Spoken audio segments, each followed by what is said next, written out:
want to welcome you to Anthem. Why don't we go ahead and stand up and worship?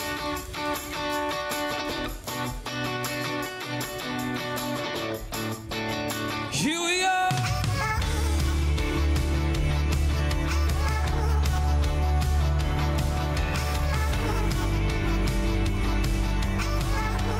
Sing. Come thou fount of every blessing, to my heart to sing thy praise.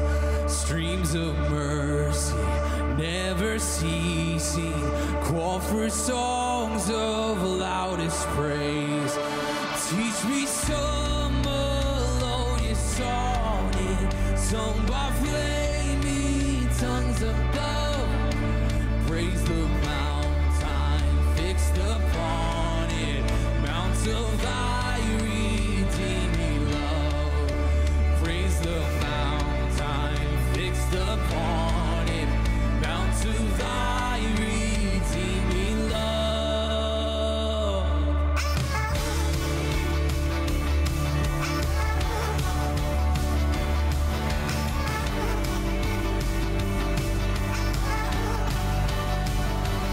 Here I raise my Ebenezer, hither by thy help I come. Sing, and I hold by thy good pleasure, safely to arrive. Jesus saw me when a stranger, wandering from the fold of God. He to rescue me from danger, interposed his precious blood.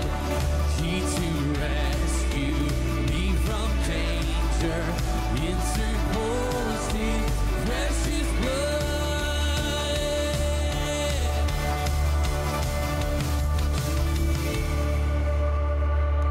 Oh, to grace, how great a day. Let's sing.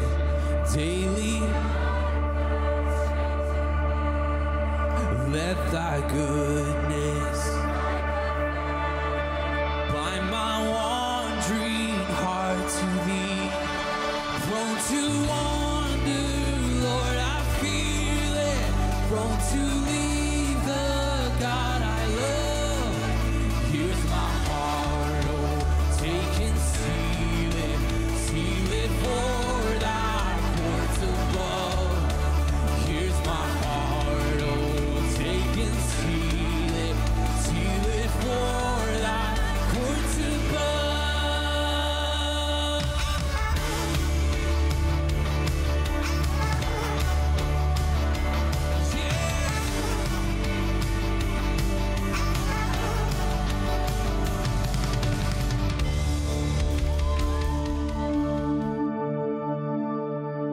Hey guys, you can take a seat. My name is Jesse. I am the community discipleship pastor here. I'm grateful that we have the opportunity to get together and worship together.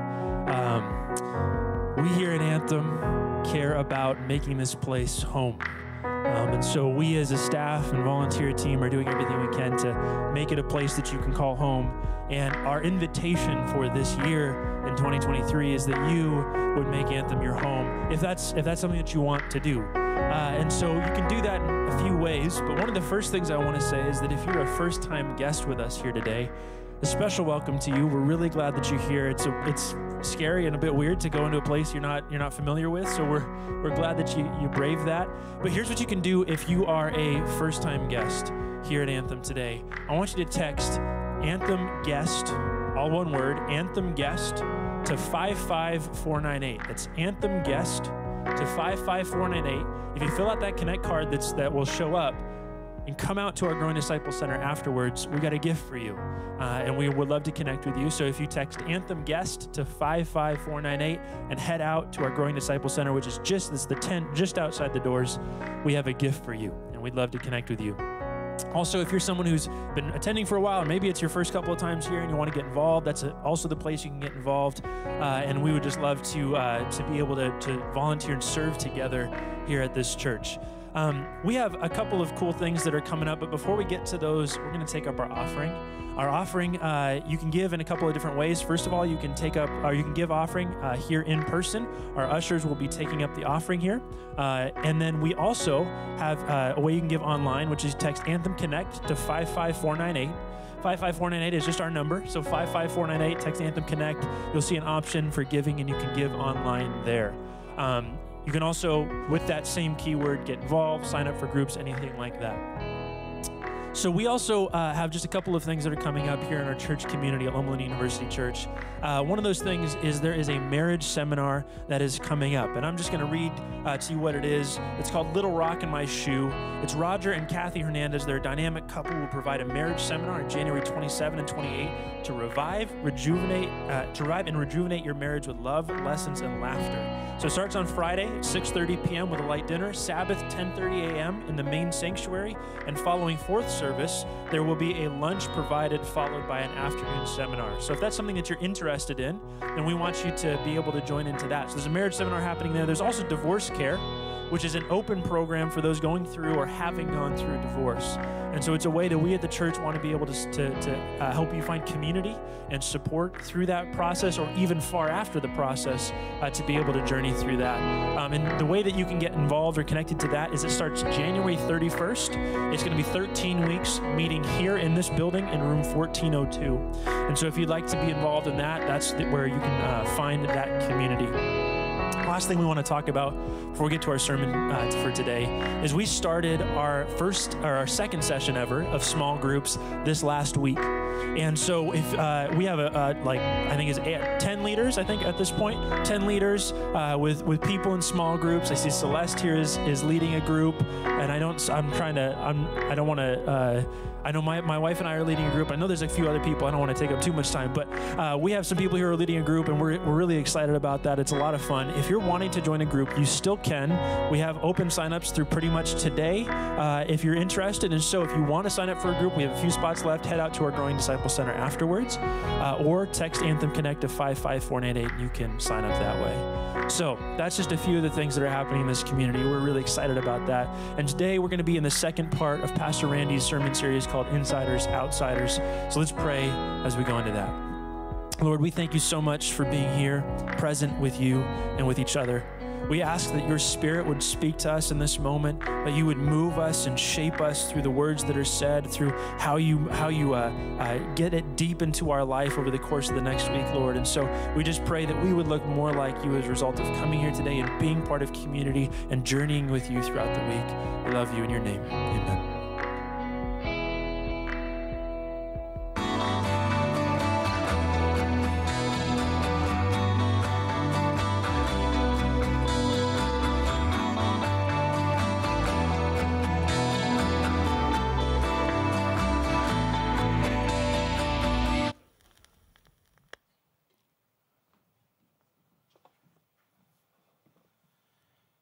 So it's really an odd memory. I can't even tell you the precise words in which I thought it through, but I distinctly remember the thought. So I was sitting at a Vesper service in the college church at the college where I was studying, listening to a preacher preach on the parable of the prodigal son. And while we were reading the text and while I was listening to what the preacher said, I had the thought, Jesus really needs some storytelling lessons. Now that seems pretty sacrilegious, but it's exactly the thought I had. Because he doesn't follow good storytelling protocol here. You know what I mean? Any even novice storyteller will tell you that when you're telling a story and when you've reached the emotional pinnacle, the high point, when the tension in the story has been resolved, you stop talking. You don't keep going on. Because the listener listening to the story will recognize that that's the moment at which the story has ended. Now, not too long after that, I was to learn this in trying to tell children's stories in church. That's a tough thing to do because children can be the most honest of listeners. They let you know exactly the reality of how things are going. And I learned quite soon that if you're telling a children's story, you tell the story, and when you reach that point, the emotional high point, the point where the tension in the story is resolved, you stop talking.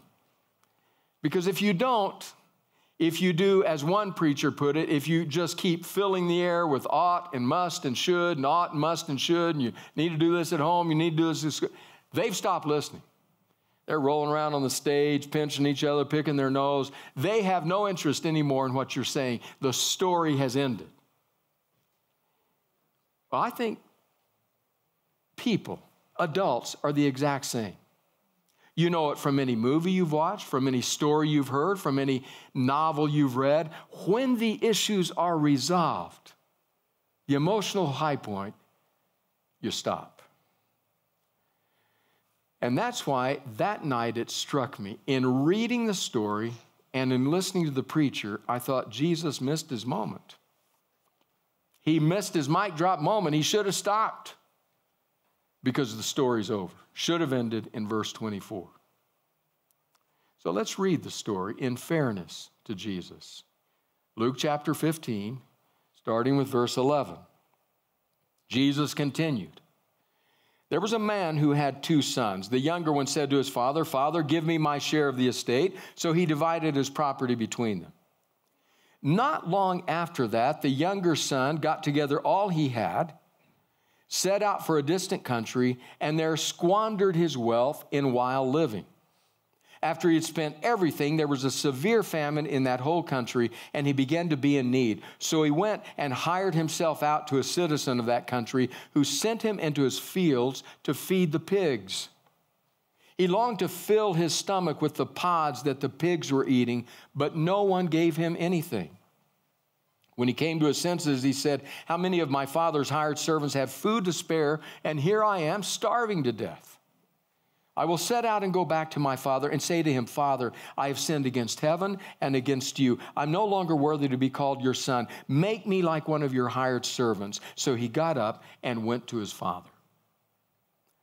Then the son said to but while he was still a long way off, his father saw him and was filled with compassion for him. He ran to his son, threw his arms around his son, and kissed him.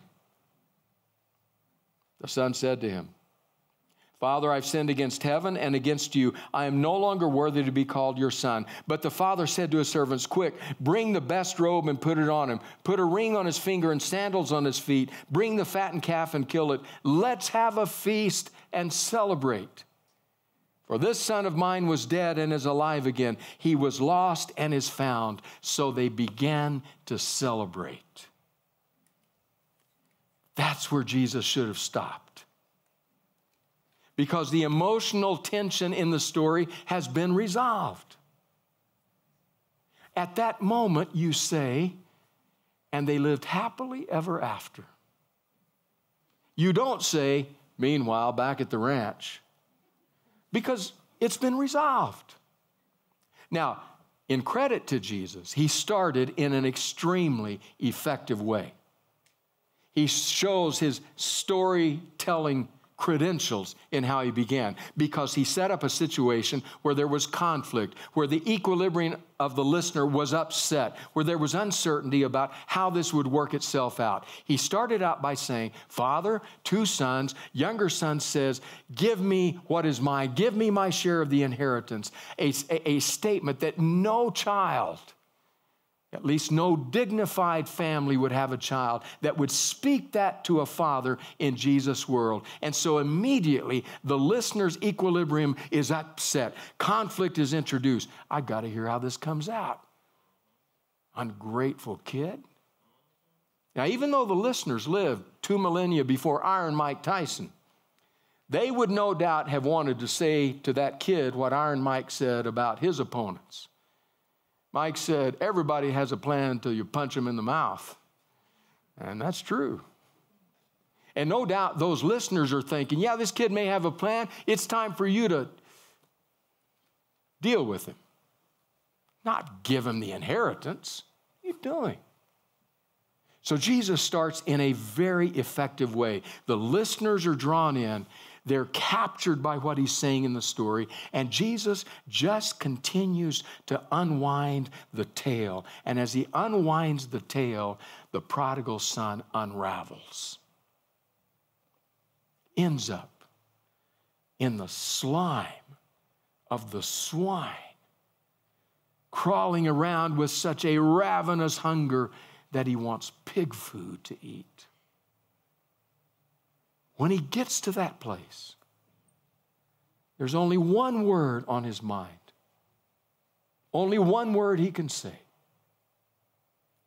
Home. Home. Home.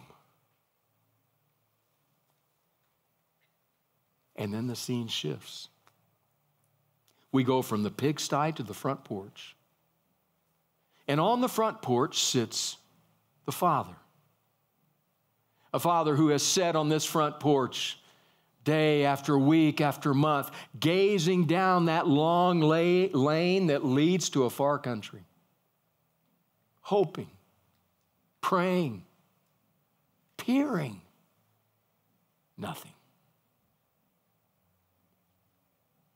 Until this day, he squints, sees a figure coming.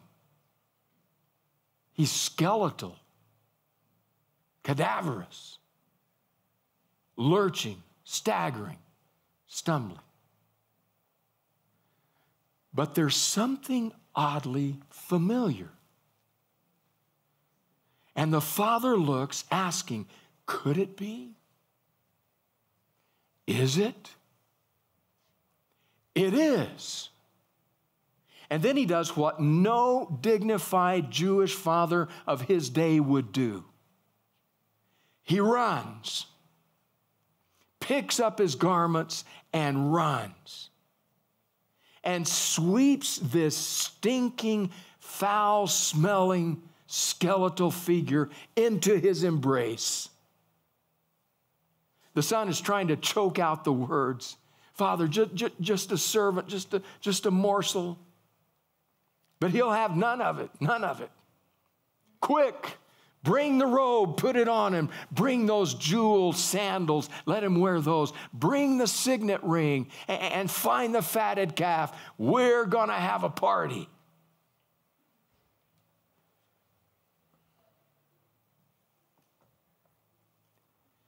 And that is where Jesus should have stopped. A novice storyteller would tell you that. The tension has been resolved. The prodigal is home. All is good. But he didn't stop. He kept talking.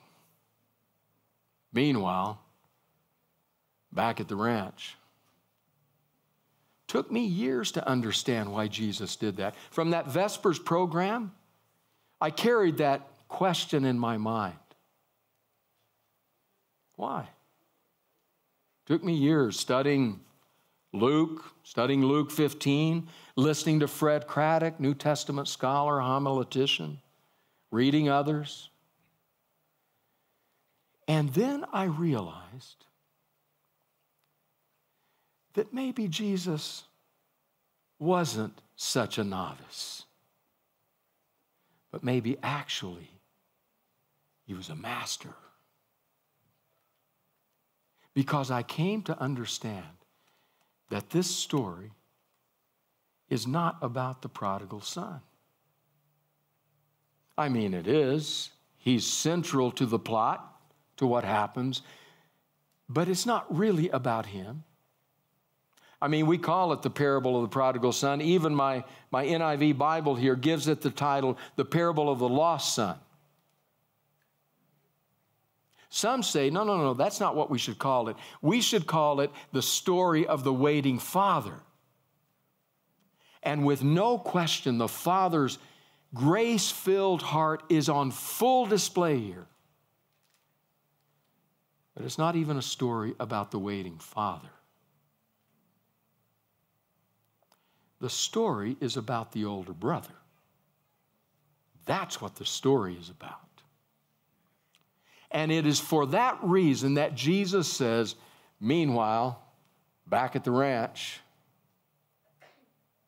How do we know that? Well, I'll tell you how we know. We know because we read the introduction in Luke 15, the first 3 verses. This sets the stage for the story. Here's what it says.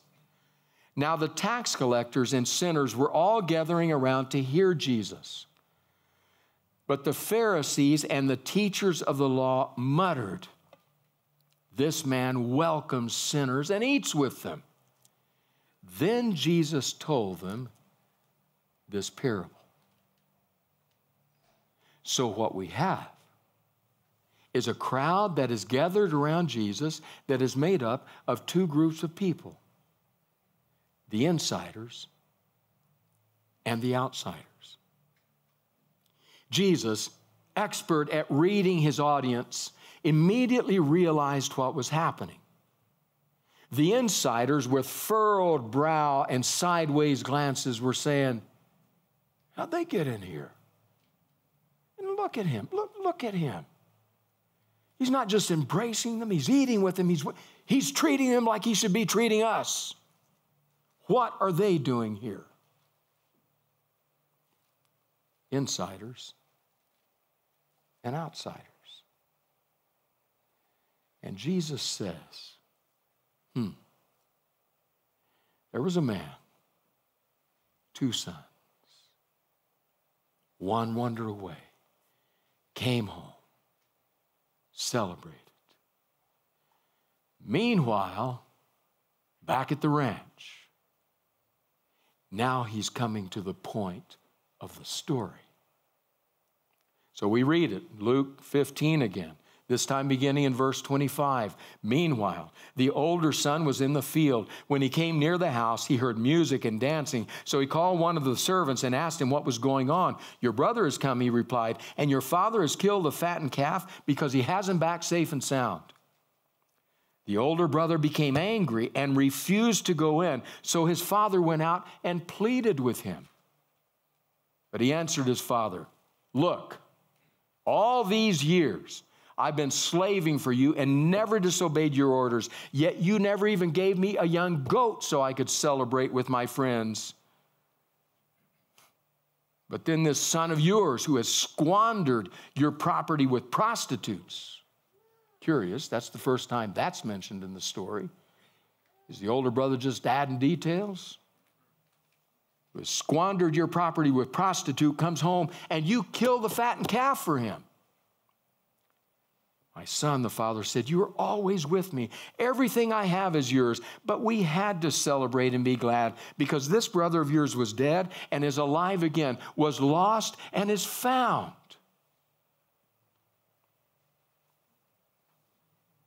He trudges in from the field. You can see him in your mind's eye. Hot, sweaty, dirty, tired.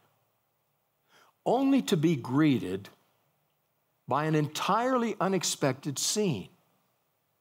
Servants rushing this way and that, people scurrying about. Something is clearly in the works. He collars one of the servants coming by. "What's going on?"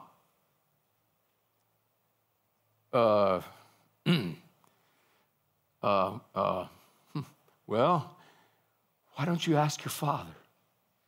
"I'm asking you." Oh, okay, well, you see, your brother. I don't have a brother.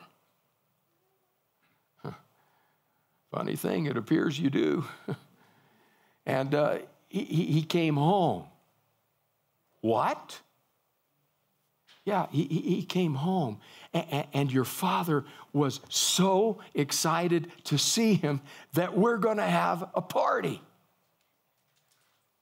A what? A party. People get together and they eat and drink. I know what a party is, you fool. What do you mean you're going to have a party? Well, that's what your father wants. In fact, he wants you to come in to the party. Okay, listen to me. I'm not repeating this. There is no way I am going into that party. Period. You kidding me? Celebrate this ingrate? Broke our father's heart? Wasted his money? Celebrate him? You must be joking.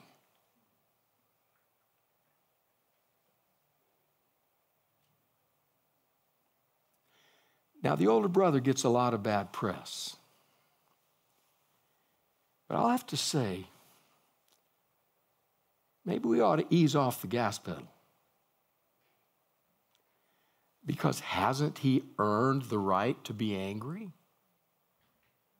I mean, with every furrow he plowed, with every seed he planted, with every harvest he worked, hasn't he earned the right to be angry? With every night with his father sobbing into a tear-stained pillow and him trying to comfort his father, cursing his younger brother under his breath, hasn't he earned the right to be angry? He stayed home. He helped his father. Doesn't he have a right to be angry? I mean, you start throwing parties for prodigals, who knows what will happen? Standards go out the window. All kinds of people will be in here. Won't be able to tell insiders from outsiders anymore. Doesn't he have a right to be angry? And so he says, get this clear. I am not going into that party.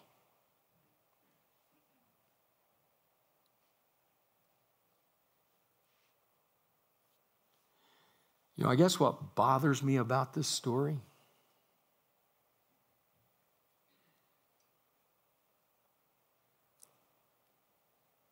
is that I'm the older brother. It really bothers me. Because I don't want this story to be about the older brother. I want it to be about the prodigal. Because I'm that too. I want to know when I come to myself and come staggering down the lane toward home, that the Father will run to meet me and sweep me into his embrace and say, welcome home. That's what I want the story to be. Truth is, this book is filled with that message over and again. The prodigal is always welcome home to the heart of God. Reminds me of the old Puritan prayer. I am forever wandering to a far country, and thou art forever bringing me the best robe and welcoming me home. That's what I want the story to be about.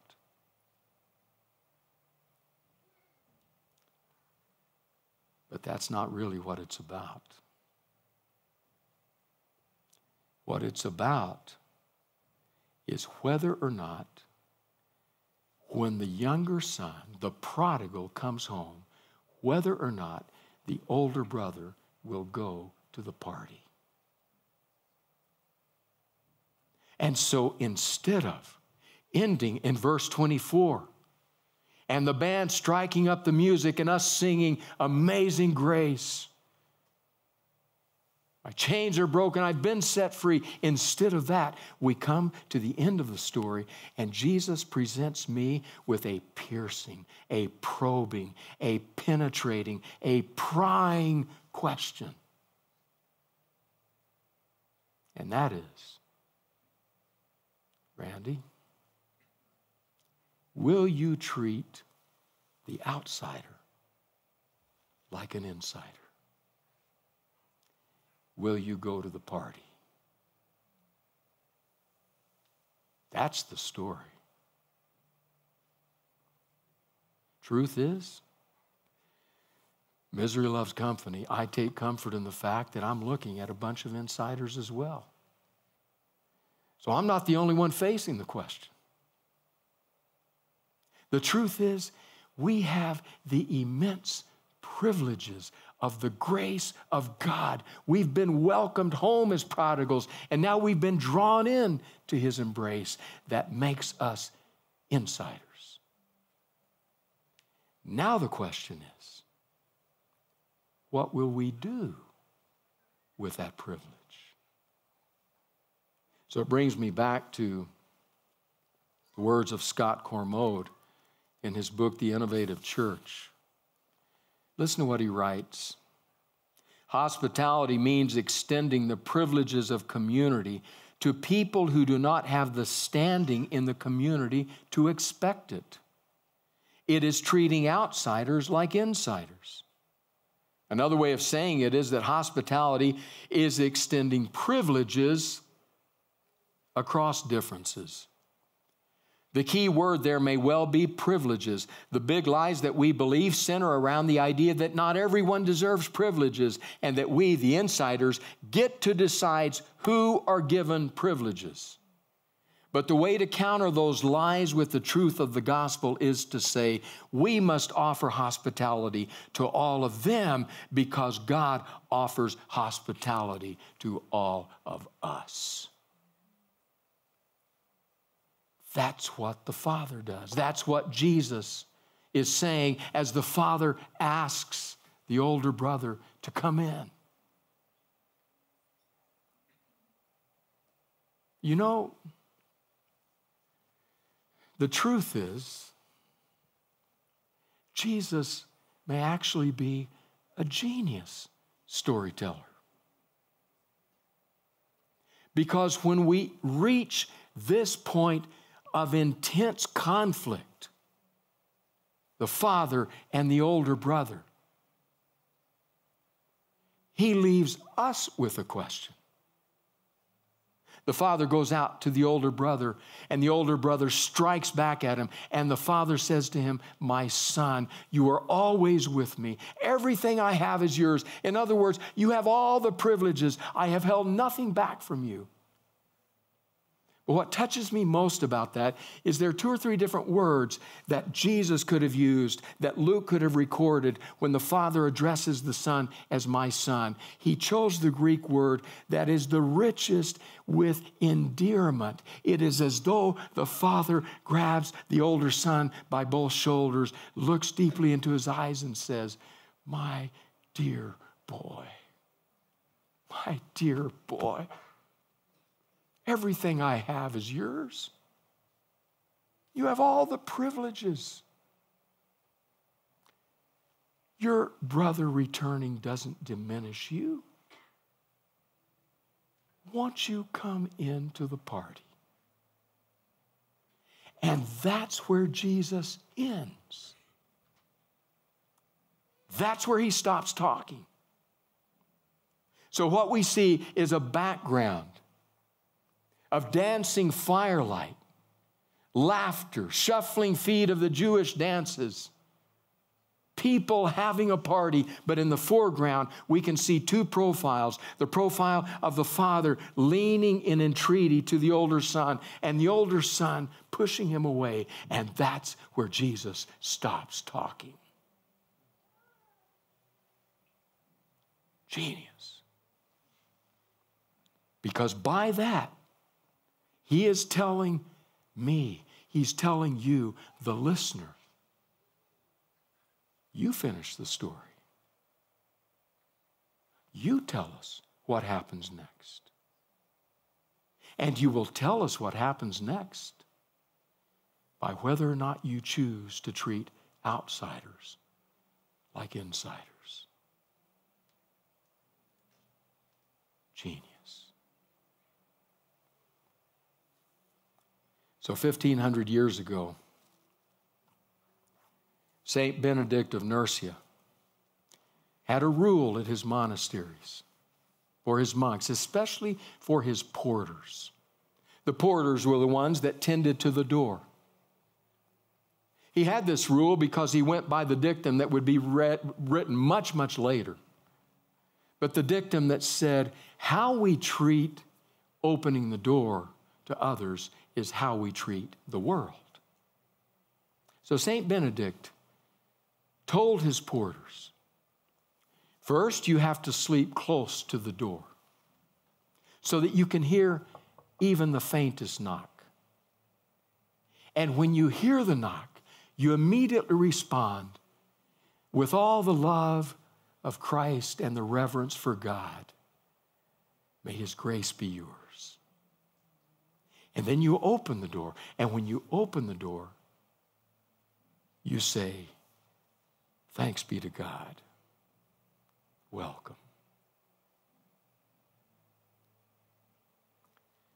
An author in recent years, reflecting on St. Benedict, wrote this.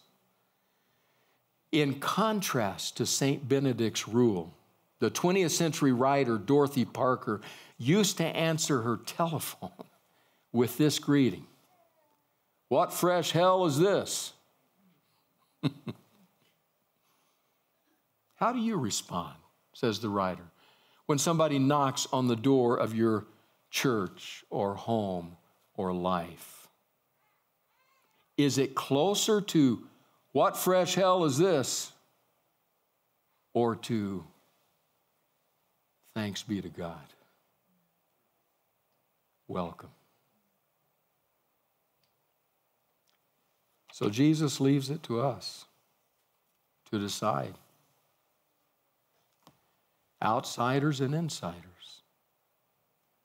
Will we insiders treat outsiders like our estranged sisters, our beaten down brothers,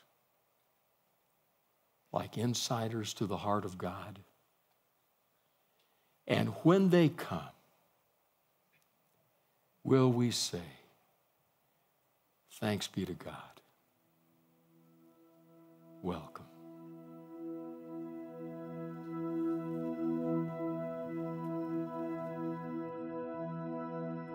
I feel so honored to be here standing next to Gabby. Gabby's made a big decision in her life. And Gabby, I'm excited you chose this date. Gabby's birthday is actually this month, the 31st, and she chose this date because it's her birthday month, but also because she has special company in town. Gabby, you have family here to support you. You have your mom Renee and Fred. You have your siblings. You have Kiani and EJ and Zaria. But you also have a special person in your life. You have your dad right here, Reggie Clark. And we're happy that you could be here. So Gabby, this is your community right here. How beautiful to have this support and to have all these people here to witness your decision. I want you to know a little bit about Gabby.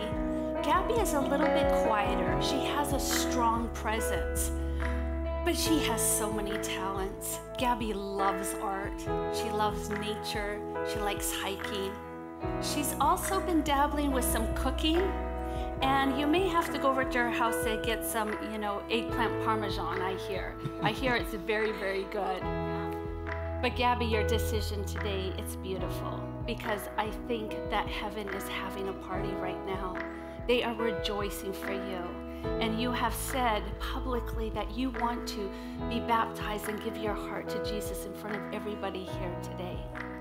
So Gabby, because you've made this decision to love Jesus and to let everybody know, I now baptize you in the name of the Father, the Son, and the Holy Spirit.